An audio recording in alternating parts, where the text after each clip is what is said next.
الماء سر الحياة وشريانها، فهو الأساس في قيام الحضارات والسبب في نشوء الصراعات، وشح المياه يمثل إحدى التحديات والأولويات العالمية حالياً نظراً للزيادة السكانية المتزايدة وظاهرة التغيرات المناخية والاحتباس الحراري وغيرها من المظاهر.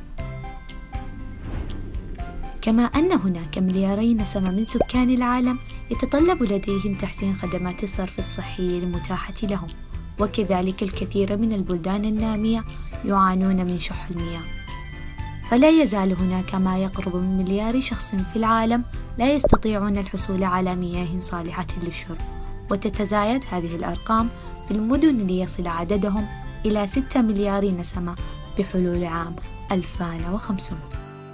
كن جزءاً من الحل، لا تكن جزءاً من المشكلة.